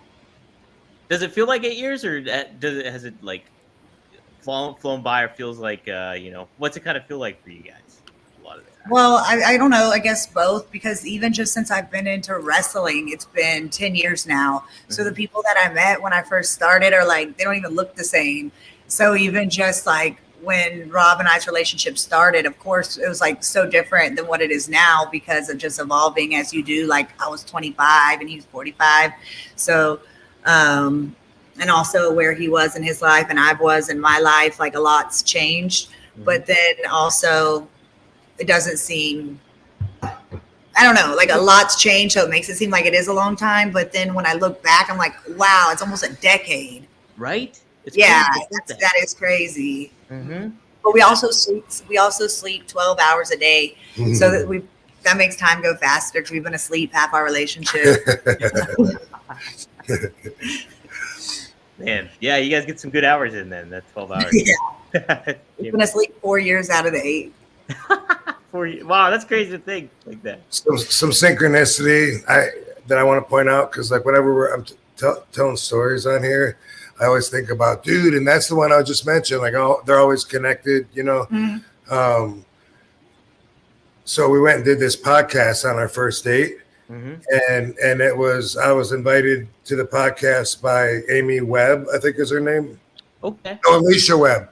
Alicia Webb. Yeah, Alicia was her name. Alicia, I think it's Webb. And it's called Uncle Creepies. Uncle Creepies, and that was the other dude at the podcast. Alicia, I'm pretty sure it's Webb, and I could have her last name fucked up, but I think that's it. But also, she had a little stint for a while as Ken Shamrock's sister, or Ryan Shamrock? I think same girl. Yes, I'm looking at it right now. Alicia Nicole Webb is an American retired professional wrestler. Ryan Shamrock, 1999. So we go. She sees, I had told her after our date, I said, or even before, I said, after we eat, I said, I got to do a podcast. And you're more than welcome to come with me if you're having fun. If you're not having fun, no pressure, I'll drop you off. And, I say, if you come and we're still having fun, we can go out afterwards or whatever, and then she said she was thinking I didn't like her and she was going to have me drop her off. Yeah. But then she saw the phone, her picture came on. But here's a synchronicity. All right. We went to this podcast and it was that girl, the Alicia Webb, Ryan Shamrock, it was her podcast with her boyfriend, or as she would say at the time, one of her boyfriends. Mm-hmm. But when Danny Croffett said, "Oh, she can't wrestle," but boy, you should see her box. He was talking about, as I said, the Shamrock Girl. Whoa. Yeah. Synchronicity. Isn't it? Yeah. It is. That's the first time I heard about her, and I hadn't seen her, didn't know her, and they were talking about her, and I was like, huh? And I was like, oh, maybe I haven't seen her. And that's when he said, oh, well, she's, Oh, yeah. okay. That's exactly what that was. Isn't that crazy? Yeah. Boom. But and she went out after her podcast, we went out and had Mexican food, and Oh, yeah. Rob started choking, and then she's like, punch him. yeah. like that's gonna help someone choking. Like Punch him. punch him where anything. Just But I was already beating my chest like a gorilla, probably, right? Like I always do. yeah, And she's just like, punch him. She thought that was an invite. Right, yeah, just the jump Rob because he's choking. Beat him up. But he was doing, he does this thing too, and he chokes real hard. He's like, oh, wait, I can't even do it. But he beats his chest like a gorilla. It's like jarring something loose, and it gives me, So he did that on our first date. So I'm like, he better not die over here on our first date. Rob, you're always choking on stuff. The hot dog with Samoa Joe. Yeah, I I used restaurant. I used to always say that I'm probably going to die by choking on my own spit, because sometimes I feel so uncoordinated that sometimes I'll do that. Like I'll swallow, but I breathe in at the right time. And pretty soon I'm like, I feel like I just got spit in my lung, and I got to cough it loose to clear my air passageway. It'd I don't be know. like that sometimes. Do you do that ever? I just go hot tuh. But you the water where it goes down the wrong pipe or whatever. Yes. And I'm like, no one's gonna, because people are. It's just like if my knee goes out or something. If I'm standing there and I go, and then afterwards you can't just no sell up. You're like, what just happened? It's like one of those things. Right? Yeah. What do you mean? Because out of nowhere, it's like biting your tongue or your lip. You're just eating like, Yeah. motherfucker. What just happened? I'm an idiot. I'm uncoordinated. I don't know how to open and close my mouth, apparently, without biting. But then you're like so precise with your wrestling, like to be able to right? boards. And That's why it gets me frustrated when I'm clumsy. right. Because then Makes in the you ring, mad. he's so precise. And when you get mad, you're going to be clumsy because that's a negative energy, and your vibration ain't going to be up where you need it. So all you're doing is adding to the turmoil. Yeah. Right. Adding to chaos. For real. That's so true. That's why, you drop something and then you bend over to get it, and then your ass hits something and knocks you head first, and suddenly, God damn it. That's when I always use the GD word, as I discuss. Oh, yeah. And your mom pointed out, your sister, like, you didn't used to talk like this. Right. But I realized after doing some self-studying, that's my phrase for when I'm unplugged from the universe. Oh, okay. Because I literally take that personally from the universe. I'm like, God damn it. Because I'm like, Yeah. hold me back in your arms again. I'll think happy thoughts, all right? Sorry I got pissed. Sorry I got pissed and frustrated. Damn it. All right. Let's get back to where we were. Yeah. That's hard. That's the way to be. That's what it means to me when I say, God damn it. That's my transfer. Super chats. He said, so Ghost Malone was referring to Detroit. He says, seen you at the 09 Royal Rumble at the Joe. Always a special to me. But you got having a dispensary here for Kill. So how about that? Yeah, that would be awesome. Like, where, I can't think of, there's more profitable cities that have more people, better business, but I can't imagine more support than I could drum up just because, BC's a little proud of RVD. Yeah. Not a lot of famous people came from there. It's so much bigger than it used to be. Like when I grew up there, because when we were there, I was telling you, none of these. Yeah. This was all field, and the new mall that came up in the middle of the field is now so old they're closing it down because there's so much shit around it. They don't need them all. So it's gone through some times, but that would be really cool. And and there's no Uber at all in Battle Creek. There's no ride share. that's what I wanted to open up was RVD's ride shares. There you go, RVD ride share. Get But on the reels, though, if I was able to and had the right people and shit, look into that for me. Yeah. I can't be fucking looking shit up, and I need lawyers, I need agents, I need managers, You need everything organized. You got to get it all together. And I always get the wrong people. Katie, are you originally from New Orleans proper, or are you outside of New Orleans? I'm from Atlanta. Okay, you're from Atlanta. Okay. Yeah. But you lived in New Orleans for a long time, right? Yes, I did. That was when I went to wrestling school there, Wildcat Wrestling. Yeah, okay. That's what I'm thinking of. Okay. Yep. So then I went from New Orleans to LA with Rob. Nice. And then we came here to Vegas together. Yeah, Vegas is a blast. And just for the record, Atlanta is outside of New Orleans. Atlanta, Georgia. New Orleans is Louisiana. For the record. Not just because the ass was it. Just because I asked if you were New Orleans, or was it outside of New Orleans? Oh, okay. But yeah, a couple states over. Still the South. Still the South, nonetheless. Yeah. Patrick Wallace just donated $5. Thanks, man. You have a question? Hey, Patrick. Yeah. Patrick. Yes, brother. We got Mr. Marijuana CEO cold or ice cold. I did that again. Dom looks happy. Cheers, Hey. Rob, Katie, Joe, and Dom. We call Hotboxing Dutch oven. Do you guys have a favorite Aussie animal? Dude, Katie makes Koalas.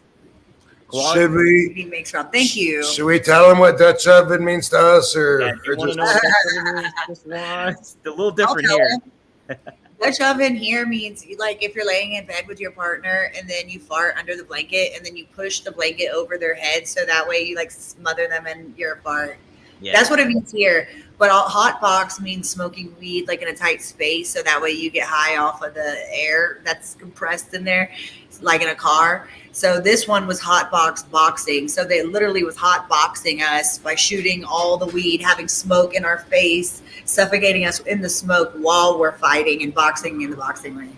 So that's why they added the two. And it was sponsored by Mike Tyson since he, is boxing. Also, he's marijuana. So it was cool mixing those worlds. How'd you? So I want to find. So in Aussie, what's the Aussie definition of a rusty trombone? I just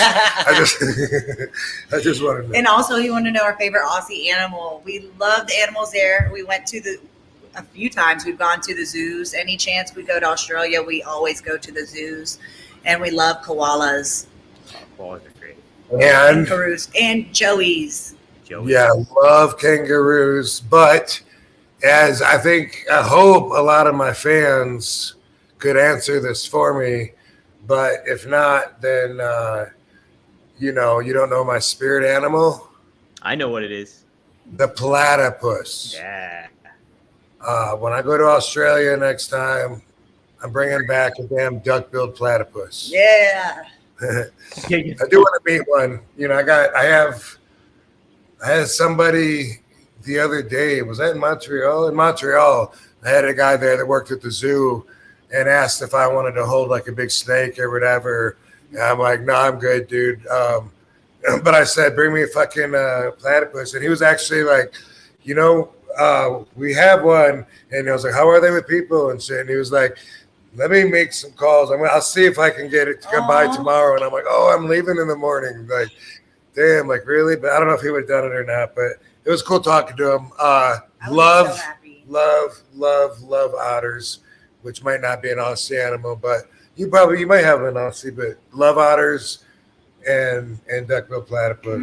I wish you came home with a platypus. Yeah, and kangaroos. Like if they have like a little mini. Yeah. A mini kangaroo. Or a mini kangaroo and a mini platypus. Oh man, I wonder if you could. Yeah, And a mini otter. And a mini otter. Just mini everything. Yeah. And a little mini tree sloth too. Those are really cool. Oh, sloths are sweet. Yeah. I do like koalas though. I like koalas a lot. Rob loves animal videos all day. As soon as he wakes up, I start getting animal videos in my DM on Instagram. Do you? You send it over to her?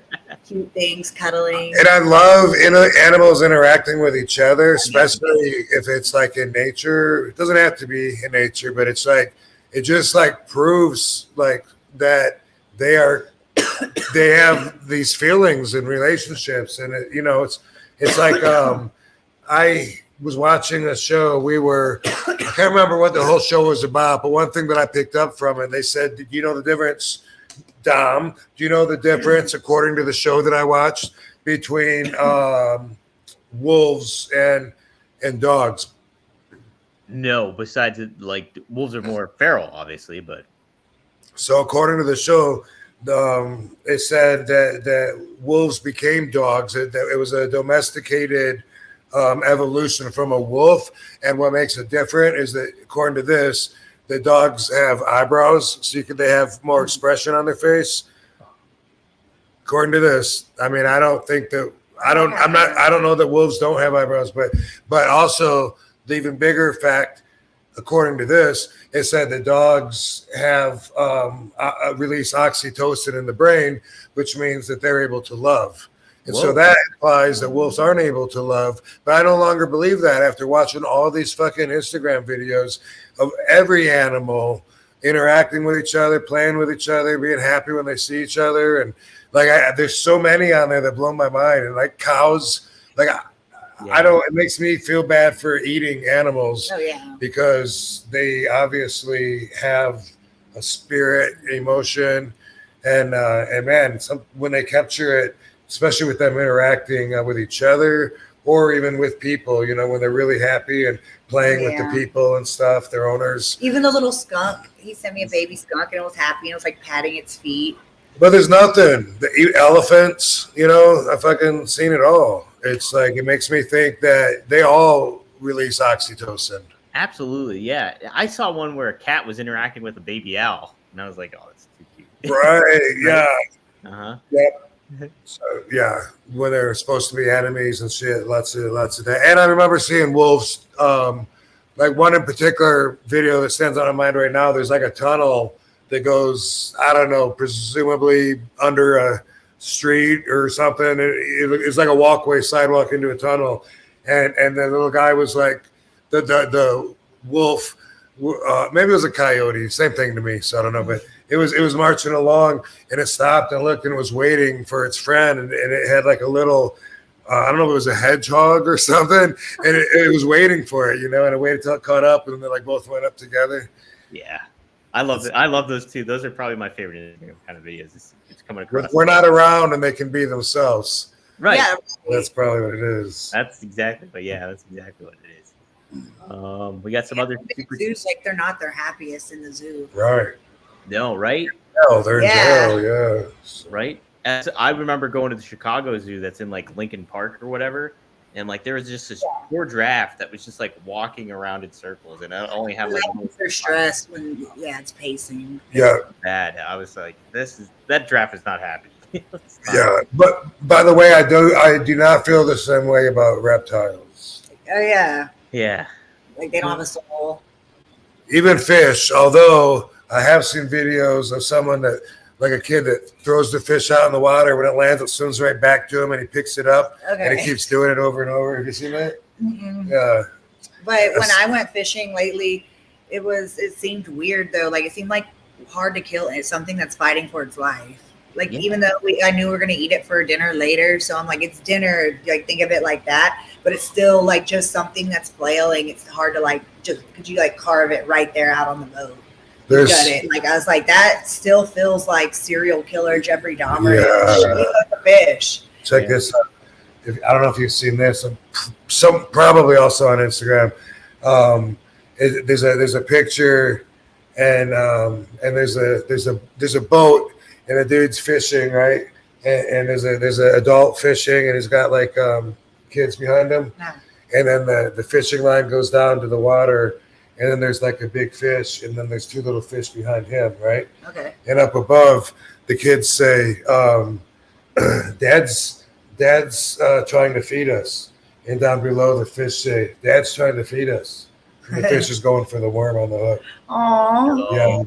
Yeah.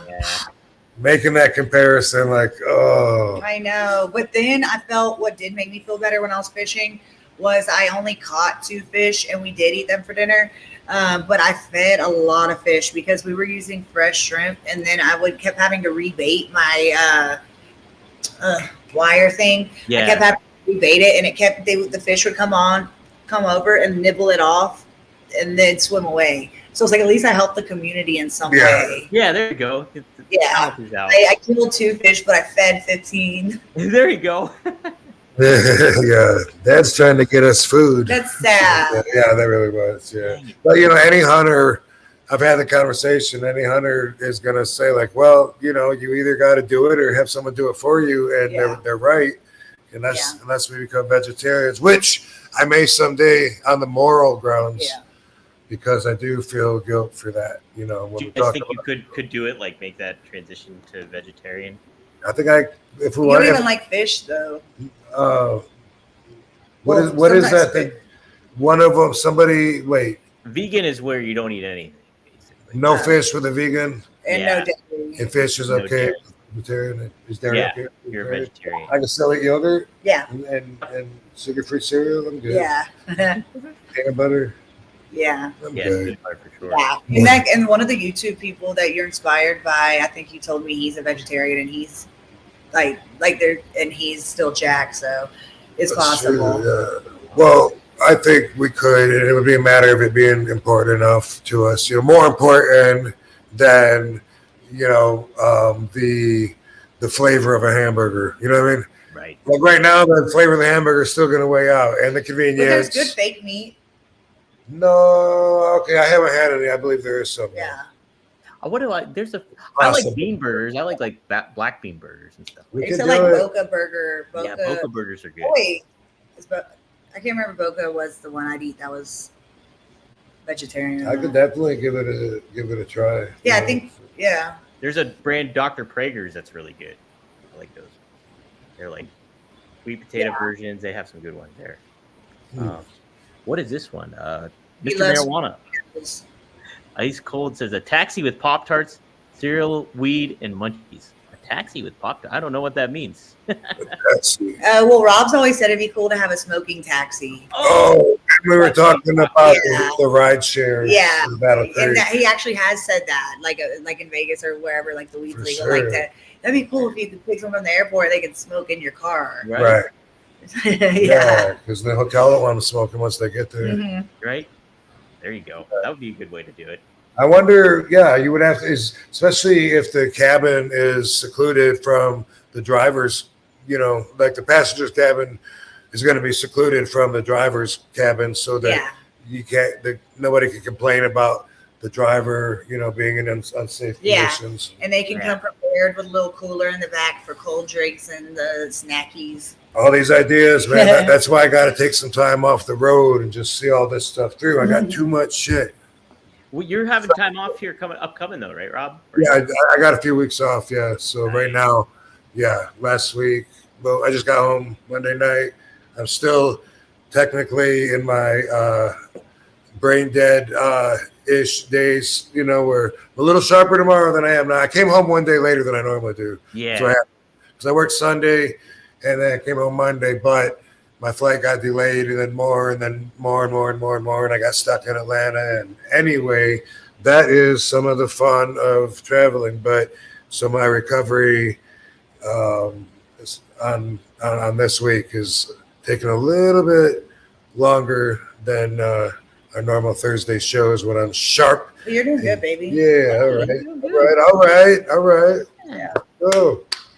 James says otters are awesome, and they say he also says I hear platypus stings hurt like hell. I didn't know they stung.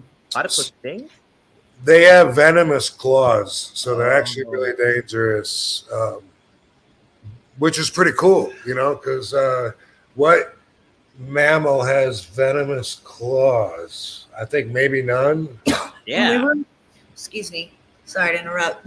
When we were in Australia, I just remembered one of this animal. It was small. It had, and in its claw, the mom held a packet of milk to feed its baby through the hand. Yeah, what was that animal? I can't remember. It was like this big, and it was an Aussie animal. And it carried its milk not through boobs, but for a through the palm of its hand. Yeah. That's true. Yeah. It was like a little I think a little hedgehoggy looking thing or something. Mm-hmm. And also remember, it poops to keep its trail, or so that other animals know where it's at. Like, as I said, on the trail in the mountains or whatever that are on hills or mountains, wherever it lives, that it drops poops, and somehow that's like I don't know if it's so he knows his way back, or if it's, I think that's it. something that sounded different than other animals. I don't Yeah. know. Oh, and they made little tiny round poops. Remember that? Yeah. That it was amazing. That was part of the thing too. Yeah. And they roll, so they do it on the mountain and it rolls. And I can't remember what it means. That's weird. Yeah. But the milk in the hands was really weird. That's what that is. Yeah.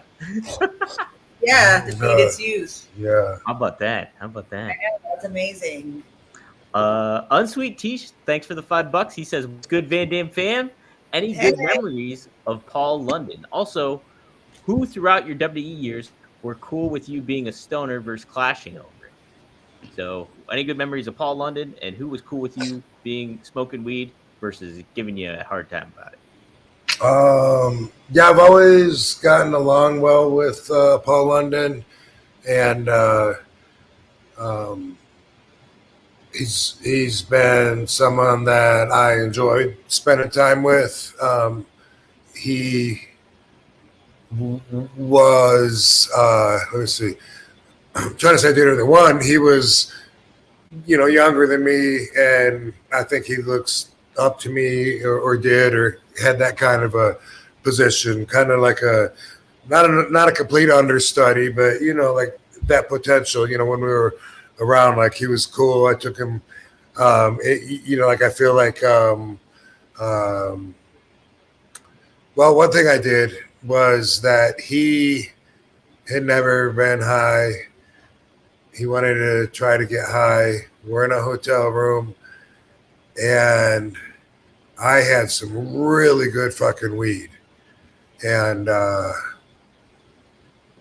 nice joint, and fucking hit for hit. He smoked it with me, and I would tell him like, suck it in like really hard, not hold it, like all the shit that necessarily normally do, but trying to, because he was not fucking feeling it. And he smoked the whole fucking thing down with me. And I mean, I was like, wow, that's good weed, huh? And he was just like, maybe I'm high. Like, I don't know. Like, what am I supposed to feel? And I'm like, do you feel any head change at all? And he was like, not really, no. I was like, damn, dude. Like, that sometimes that does happen to people. It's That's like only something that happened to you, because you always say things never affect you. right, yeah, right. But weed and alcohol do. Yeah. I mean, but a lot of other stuff, like I don't feel at all. But he smoked a whole nother fucking joint with me all the way down and still did not get high. And it was just something where that first time did not work. He smoked at least 2 complete joints with me of really good fucking weed that smelled really good, fat doobies. It should have taken its effect, but whatever that factor is, I'm kind of curious enough to look it up now, because I know that it is a thing. Yeah, it didn't happen with me though. Yeah, but I think I have seen it. But anyway, later on, when he tried it again, then he got high. But that first time, yeah, and I've heard at least 1 or 2 other people say the same thing, that the first time they tried it, like it did nothing for them at all. And I don't know what that is. I'm gonna look that up, because I'm sure there's probably a reason of something in the brain chemistry, or maybe someone's cannabinoid receptors are occupied or not available for whatever reason. I don't know, but I'm a little curious. But that was a pretty funny story, though. But then after that, he'd be someone that, like, especially if we're overseas or whatever, where having weed is a little less easy to come by. You kind of want to get together and shit. Hey, man, let's smoke. And for a while, I liked hanging out with him and Kendrick. Me and Seb, we would smoke with them and talk about the same guys that we didn't like. Bonding over that. Communal. He's a good communal dude to hang out with, huh? So, also then, what were your thoughts? Who was cool with you being a smoker in comparison to somebody like not wanting to be a smoker? Everybody staying out? So one time, I'm in Vancouver, and in Vancouver at this time, 2001, marijuana is not cool yet. It's not legal everywhere. It is in California, but it's not. It's not recreationally legal there. But they had the medicinal program since 1996, as everyone knows. But anyway, point. It used to be a real treat to go to Vancouver because you could get marijuana there, and there was two places where you could smoke it there. One was called Blunt Brothers, and the other one was called Amsterdam Cafe, and they were like almost right next door to each other, and there was a park across the street. I can't remember where I first found out about it, but once I found out about it, I just had to go. Before the show, I fly in and then boom. Okay, so they said keep taking Hastings east. I'm just or west. I think whatever it was. I'm on Hastings Avenue or whatever. All of a sudden, boom, there it is. And they don't sell weed. You go inside and they say, we don't sell weed, but you're welcome to smoke it here. You go outside in the park and there's people walking around and they say, what are you looking for? And, you say, some fucking weed. And they have it must be an eighth that's, they'll say, I don't know if it was $20, maybe. And it's Canadian. It's not real money, but they would have it balled up in a paper towel and they would, they hand it to you and you're like, okay, thanks. And you go into the Blunt Brothers and you sit at a table, you open it up and wow, there's fucking weed, and I remember it was so free feeling that was the first place I'd ever smoked in public.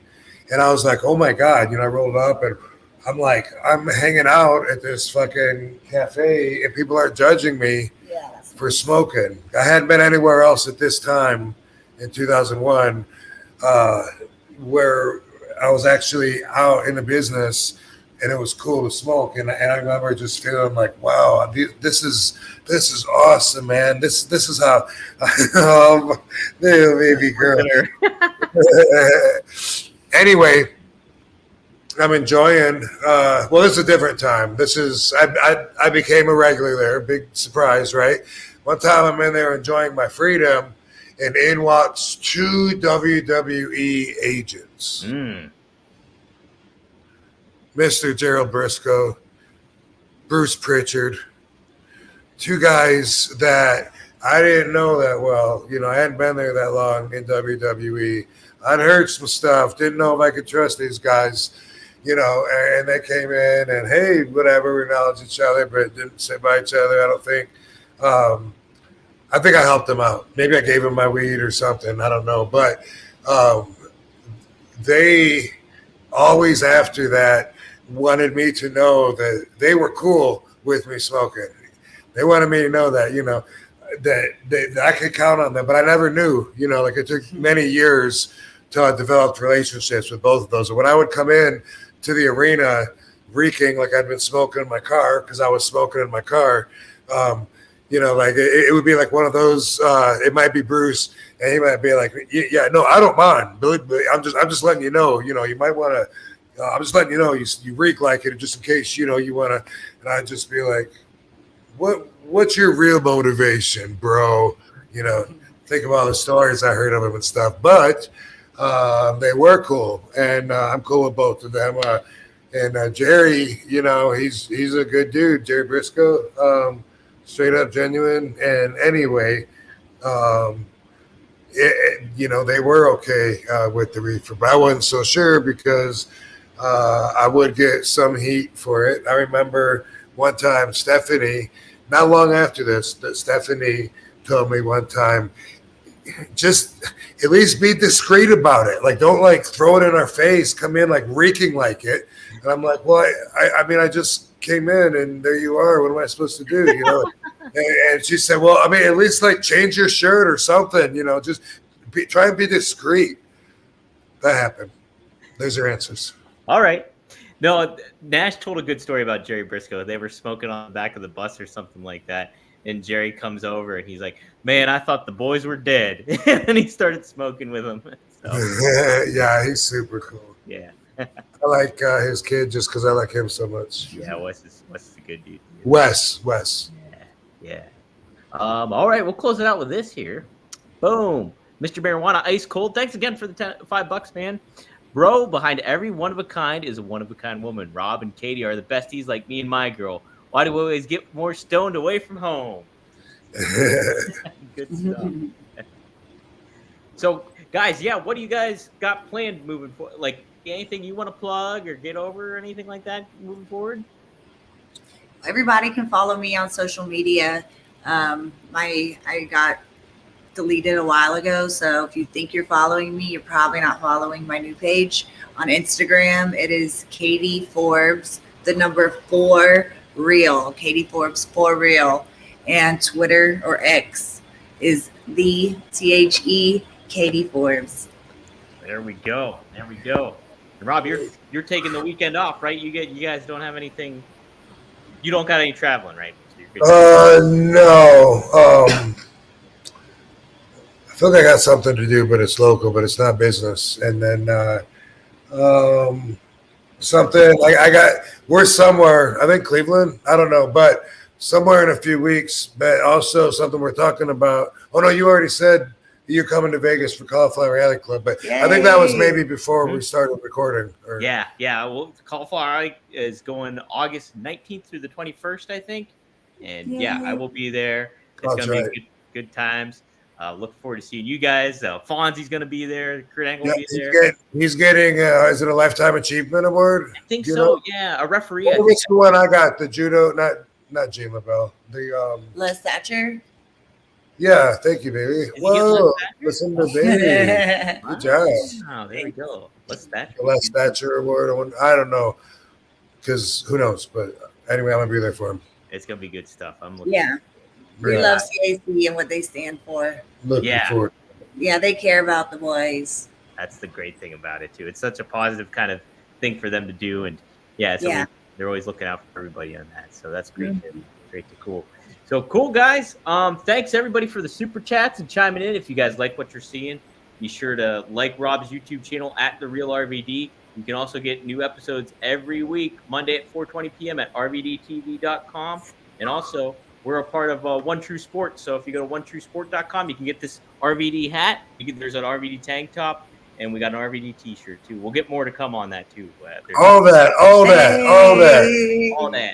So be sure to do that. And like, subscribe, share, get the word out. And Katie, thanks for joining us this week. This is a fun one. This has been fun hanging out with y'all. Yeah, thanks, baby. Yeah. Heck yeah.